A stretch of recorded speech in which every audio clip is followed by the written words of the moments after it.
हमें ये बताइए कि ये जो नई रिसर्च आई है, आयरन की कमी और डेमेंशिया के दरमियान 60% इजाफे का ताल्लुक बताया गया है। क्या खून की कमी को अगर हम देखें तो ये वाकई दिमाग को खा जाती है या खाली कर देती है? और बहुत शुक्रिया जी। देखिए बात यह है कि अब जो इंट्रो में बात कर रहे थे ना, बॉडी के अंदर एचपी का एक जो लेवल है ना, वो लेवल कम से कम उस लेवल तक रहना चाहिए। और आपकी मिसाल बहुत अच्छी थी बैटरी वाली कि वो डाउन हो रही होती तो ज़ाहिर है फंक्शनल प्रॉब्लम आ रही होती। हम इसको ये कहते होते हैं कि ब्लड जो है आपका, उसके अंदर सिर्फ ब्लड पूरा होना ही ज़रूरी नहीं है, बल्कि उसके अंदर जो उसके कंपोनेंट होते हैं मुख्तलिफ चीज़ें, उसका हम उसको कहते हैं ब्लड परफ्यूजन रेट, उसका जो है वो भी ठीक होना चाहिए। वो भी ठीक हो जाना चाहिए। अगर ब्लड परफ्यूजन रेट आपका ठीक नहीं है तो फिर डेमेंशिया नहीं, और भी बड़े सारे मसाइल आपकी बॉडी के साथ होते हैं। और उन सारी चीज़ों के लिए हमें देखना है कि हम अपनी बॉडी के साथ कितना हम उसको अपने आप को फितरत और नेचर के करीब रखते हैं, और कितना हम उसमें उस अपनी फितरत और नेचर जिस पे अल्लाह ताला ने इंसान को पैदा किया है उसमें बिगाड़ किस तरह से पैदा कर रहे हैं। बड़ी वजाहत रहनुमाई अल्लाह ताला ने हमें कुरान हकीम में दी हुई है, लेकिन हम उन चीज़ों को बिल्कुल जो है ना नज़रअंदाज करके, हम कहते हैं नहीं सारी दुनिया कर रही है। मिसाल के तौर पे इस पे तो अब दूसरी राय कोई नहीं रहेगी कि फास्ट फूड, जंक फूड और फ्रोजन फूड्स और जो डब्बों के जूसेज हैं, डब्बों के दूध हैं, और इंसानों से क्या मसाइल हैं।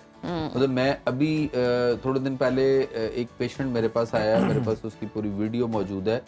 छोटा बच्चा है और 7 साल उम्र है उसकी, 7 महीने उम्र है, सॉरी 7 महीने का बच्चा जो है उसका लिवर जो है वो साइज में बढ़ गया हुआ है, तिली का साइज बड़ा पड़ा है, और उसकी हालात जो थे वो जिंदगी बिल्कुल दाव पे लगी हुई है। बाइलीरुबिन 1 पॉइंट से नीचे रहना चाहिए सबका, और उस बच्चे का जब मैंने टेस्ट करवा के देखा है तो उसका 27.5 है, और 27 पॉइंट उसका पॉइजन जो है वो बॉडी में इतने गुना ज्यादा बढ़ चुका हुआ है। अब मैंने जब उसके कैंसर लेवल के टेस्ट करवाए, डॉक्टर उसको कह रहे हैं कि जी लिवर ट्रांसप्लांट कराएं 7 महीने के बच्चे का। अब मैंने जब उसके कैंसर के टेस्ट करवाए हैं तो उसमें कैंसर भी आ गया हुआ है। अब वजह क्या थी उसकी कि पहले तो माँ ने अपना ब्रेस्ट फीडिंग नहीं करवाई। तो माओ से गुजारिश है कि अगर वो बॉडी शेप खराब होने को या अपने आप को कमजोरी महसूस करने को, या वो समझती हैं कि पता नहीं हम फीड करवाएंगे तो क्या हो जाएगा, नेचुरल एक वे है। और अल्लाह ताला ने कुरान में उसके बारे में फरमाया कि माएँ अपने बच्चों को कम से कम 2 साल तक तो दूध पिलाएं। तो वो जो माँ का दूध है उसका नेमल बदल दुनिया में और कोई नहीं हो सकता। लेकिन उन्होंने अपना दूध पिलाने के बजाय ये जो डब्बों के दूध है उसके ऊपर रखा, और 2 महीने की उम्र तक उसका जो डाइजेस्टिव ट्रैक्ट था वो सारे का सारा डिस्टर्ब हो गया। इस चीज का 2 तरफा फायदा, बच्चे को भी और माँ को खुद भी। और उसके बाद उससे आगे जो मसाइल पैदा हुए, फिर जिगर फैटी हुआ, और उसके बाद स्प्लीन का इशू बन गया, उसके सेकंड सेक्रेशन का अमल डिस्टर्ब हो गया, और वो बच्चा इस वक्त जो है वो कैंसर की इस पोजीशन में 7 माह की उम्र में। तो माँ का दूध बेहतरीन गिज़ा है, और ये बुढ़ापे तक अगर उम्र 100 साल भी उस बच्चे की हो जाए तो 100 साल की उम्र में भी जाके माँ का दूध जो है वो काम कर रहा होता है। तो हम डब्बों के दूध, डब्बों के जूसेस, फिर ये मुख्तलिफ किस्म के पैक्ड शुदा और प्रोसेस्ड फूड जो हम लोगों को दे रहे हैं या खा रहे हैं खुद भी, इस पे सख्ती से हमें कंडेम करना है, बल्कि हमें इस पे पाबंदी होनी चाहिए। हम हेल्थ के ऊपर बहुत बजट खर्च करते हैं, और जिन चीज़ों से हेल्थ खराब होती है उससे सिर्फ हम टैक्स लेके उन्हें छूट दी हुई है। बिल्कुल मेहरबान साहब, इन सब पर भी चेक रखने की ज़रूरत है और ख़ुद भी एहतियात करने की ज़रूरत है। अगर हम देखें जेनेटिकली भी कुछ लोगों में प्रॉब्लम होता है, कुछ लोग पैदा ही ऐसे होते हैं कि जिनमें खून की कमी होती है, थैलेसीमिया हो गया, एनीमिया हो गई। उसकी वजह वो माँ का अपना रहन सहन, तर्ज ज़िंदगी है, और विरासत मरूसी में ऐसा कुछ नहीं होता। अच्छा। अब आप देखें कि जो बच्चे थैलेसीमिया के इस वक्त कार हैं, उनको सिर्फ एक ट्रक की बत्ती के पीछे लगाया गया हुआ है कि आपने सिर्फ जो है ना ब्लड लगाना है, और इसका हल है कि ब्लड लगाते रहो इनको, चाहे वो महीने में 1 दफा लगे या 2 दफा लगे।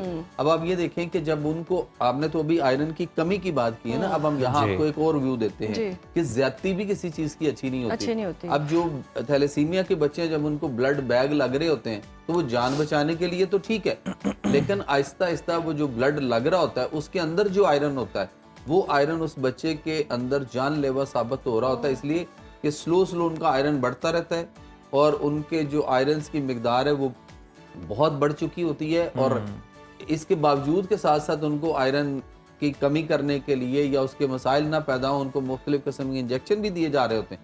उसके बावजूद वो आयरन की ज्यादती उनके अंदर जिगर को हार्ड करती है, स्प्लीन का साइज बढ़ता है तिली का, और वो बच्चे आहिस्ता आहिस्ता मौत की तरफ बढ़ते हैं उस ब्लड लगाने से, आयरन की ज्यादती की वजह से। तो उनका प्रॉपर इलाज होना चाहिए, लेकिन वो इलाज करने के बजाय हम सिर्फ पेरेंट्स उसी पे लगे हुए हैं कि ठीक है ब्लड लग रहा है। ये बच्चे फिर आगे चल के मतलब जब वो पहुंचते हैं ना 5-6 साल, 7-8 साल, 12 साल की उम्र तक, तो मैक्सिमम बच्चे जो है ना 16-18 साल की उम्र तक पहुंच के एक्सपायर हो चुके होते हैं। 2-4-5-100 में से बचते हैं, और वो भी 18-19 या 19-20 साल की उम्र तक। तो 1-2 बचेंगे जो 20-21 के बाद आगे चलेंगे, बाकी उससे पहले सारे एक्सपायर हो चुके होते हैं। तो हमें अपनी डाइट को देखना है, अपनी खुराक को देखना है, और आयरन जो है उसकी कमी को पूरा करने के लिए, या HB लेवल जब आपका लो होता है, तो हम देखें बकरे का गोश्त मुख्तलिफ सूरतों में खा रहे हैं। हम बकरे के पाए बड़े शौक से खाते हैं, हम उसकी सिरी को भी बड़े शौक से लोग खाते हैं, लेकिन हम जो नहीं खा रहे या बहुत कम उसका एक ऑर्गन है, वो है लिवर, कलेजी जिसको हम कहते हैं। उसको हमें शोरबे वाला बना के अच्छी तरह से पका के हमें उसको इनटेक करना चाहिए। उसके अलावा कलेजी को अगर आप ले आए, ला के उसके छोटे छोटे पीसेस करके, छोटे छोटे जैसे कीमा टाइप बनता है, इस तरह छुरी के साथ छोटे छोटे पीस करके, तो उसको खुशक तवे के ऊपर आप रख के तवा गर्म कर लें और उसके ऊपर डाल दें, और उसको हल्की आंच पे रख के उसको जरा जलने दें। और ज्यादा अगर आप वेजिटेरियन हैं तो फिर आप कैरेट्स हैं, बीटरूट हैं, और बहुत सारी मल्टीपल कद्दू ऑप्शन है, शलजम है। मूली इस मामले में बहुत अहम किरदार अदा करती है कि मूली को काट कर उसको क्रश कर लें, और मूली के पत्ते भी जो है वो भी क्रश करके उसी में डाल के, यानी मूली पत्तों समेत और बकरे का गोश्त डाल के बीच में अगर वो पका के लिया जाए, तो वो भी हमारी आयरन और उन चीज़ों को। जमील साहब, जिस तरह से थैलेसीमिया के बच्चों की हम बात कर रहे हैं जो इस मरज़ में मुब्तला हैं, बड़ा तकलीफ दे अमल है, वालिदैन के लिए भी, बच्चों के लिए भी। महीने में 2-2 बार भी, कोई एक बार भी खून लगवाता है। तो ये जो आप बता रहे हैं कि बच्चे इस सर्टन एज तक पहुँच कर एक्सपायर हो जाते हैं, ये आयरन की ज़्यादती हो रही होती है जो वो ब्लड बैंक से ब्लड लगवा रहे होते हैं, ब्लड बैंक से, और इसका अगर कोई मुतबादिल है तो वो क्या है नेचुरोपैथी? देखिए, उसका वो जो आयरन की ज्यादती हो रही होती है ना, वो आहिस्ता आहिस्ता जिगर हार्ड करती है, तिली का साइज बढ़ता है, बच्चे का पेट सख्त होता चला जाता है, और आहिस्ता आहिस्ता वो मौत की तरफ बढ़ रहा होता है, और हम ब्लड लगवा रहे होते हैं जान बचाने के लिए। वालिदैन को चाहिए कि वो नेचुरोपैथी जो है तरीका इलाज, उसकी तरफ आए, उसमें प्रॉपर उसका इलाज मौजूद है। तिली का साइज भी कम हो सकता है, जिगर पे भी मसले जो हैं वो सारे ठीक हो सकते हैं, और मेजोरिटी इसमें लोग जो हैं वो थैलेसीमिया के ब्लड कैंसर तक भी बच्चे पहुंचे हुए हैं, और हेपेटाइटिस भी कोई ना कोई आया होता है, लेकिन वो पूरी तरह से इन्वेस्टिगेशन भी नहीं हो रही होती, और सिर्फ हम ब्लड लगाने के चक्कर में उसी पे अपना टाइम वेस्ट करते चले जाते हैं। ग़िज़ा का नहीं पता इनका कि इनको क्या देना चाहिए, वो सब कुछ खिला रहे होते हैं। मतलब मैंने ऐसे ऐसे कैंप लाहौर में लगे देखे हैं कि थैलेसीमिया के बच्चों का कैंप हो रहा है, और वो कहते हैं कि जी हर महीने हम कैंप लगाते हैं, और वहाँ पे 400-600 बच्चे आते हैं बाकायदा। मुझे एक दफ़ा वहाँ किसी ने इन्वाइट किया और मैं उस कैंप में गया, तो मैंने वहाँ ये देखा कि वो सब दावा करते हैं कि जी इतने बच्चे हम जो है वो ठीक कर रहे हैं और इतने हो गए, और वहीं पे वो बिरयानी भी बांट रहे हैं उन्हीं बच्चों को, और उन बच्चों को डब्बों के जूस भी और चिप्स और सलेंटियाँ भी बांट रहे हैं। तो मैं उठ गया वहाँ से, मैंने कहा जी यहाँ एक भी बच्चा ठीक नहीं हो सकता जिनकी खुराक गलत है, और मुआलिज अपने पास बैठकर खिलवा रहा है और खुद बांट रहा है वो चीजें, या उसके कोई फ्रेंड आके बांट रहे हैं, तो बच्चे कैसे ठीक होंगे? तो वालिदैन को ये नहीं पता कि हमें उनको ग़िज़ा कौन सी देनी है। हर बच्चे की कंडीशन, उसका जमील साहब, आपका तो माशाल्लाह सऊदी अरब आना जाना काफ़ी है, तो आपको पता है कि वहाँ पे हेल्दी स्नैकिंग कितनी है बच्चों की। अब बच्चों की स्नैक्स देखें तो वो लगता है कि ये तो बड़ों के लिए भी प्रोटीन बार साबित हो सकता है, इतनी ज़बरदस्त चीज़ें खिलाते हैं, और हम यहाँ पे अपने बच्चों को क्या दें? सर हम देख के, यानी दूसरे चीज़ों को कुछ एड्स, कमर्शियल्स देखकर हम ना डी ट्रैक हुए पड़े। हम एक दूसरे को देख कर कि आपके बच्चे क्या खाते हैं, अच्छा वेरी गुड जी, हमने अपने बच्चों, हम ये पेरेंट्स को कोई एजुकेशन है ही नहीं कि हमने किस तरह की ग़िज़ाएं देनी हैं और कौन सी ग़िज़ा जो है वो नहीं देनी। मुझे ये बताइए कि कितने ख़वातीन हैं जिनको ग़िज़ा का सब्जेक्ट पढ़ाया गया हो या पढ़ाया जाना नहीं चाहिए था स्कूल कॉलेज में।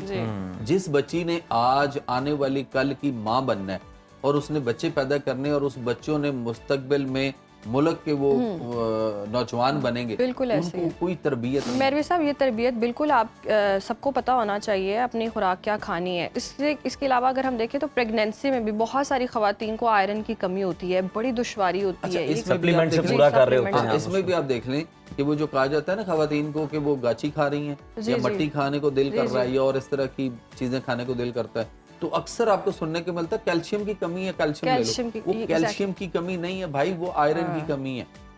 और वो आयरन की कमी हो रही होती है तो उनको आप कलेजी पका के दें, शोरबे वाली बना के और दें, ये जो उनको बच्चों को खिलाएं, कह रहे होते हैं कि उसको- ये मट्टी खा रहे हैं, इनमें भी यही मसला इनमें भी आयरन की कमी की आयरन वजह की होती कमी है। की वजह से लेकिन वो हमने सिर्फ एक सुन रखा है कि सिर्फ कैल्शियम है, और कैल्शियम जो है वो हड्डियों को मजबूत करता है, हालांकि उसमें जो है वो अच्छा मेरे साहब, ये absorb तो हो रहा है, आपने नहीं बता हो दिया रहा। ना कि ग़िज़ाएं खानी, कोई नुस्खा भी कोई झटपट इस तरह हो देखिए के इसमें सना मक्की है, ठीक है। सुंड है और रेवंत खताई है। सही। इन 3 चीजों का पाउडर बना के भी लिया जा सकता है, और 3 चीजों का 2-2 चुटकी डाल के, तो 1 गिलास पानी में डाल के इसका कावा बना के जो है वो भी इनटेक किया जा सकता है, जो कि बहुत अच्छा है।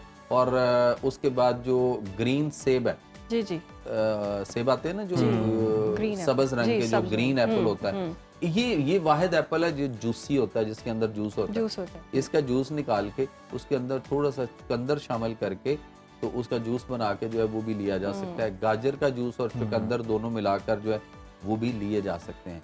और हमें अपने आप को ये जो चाय है और कोल्ड ड्रिंक्स हैं, जूस, इनसे अवॉइड करना है, क्योंकि ये भी हमारे प्रॉब्लम करती हैं और ये आयरन और इन चीज़ों को उड़ा के रख देता है, सही। एब्जॉर्ब नहीं होने देता बहुत सारी चीज़ों को। सही, तो बहुत उसको भी शुक्रिया मेहरवी साहब, और बहुत ही ज़बरदस्त नुस्खा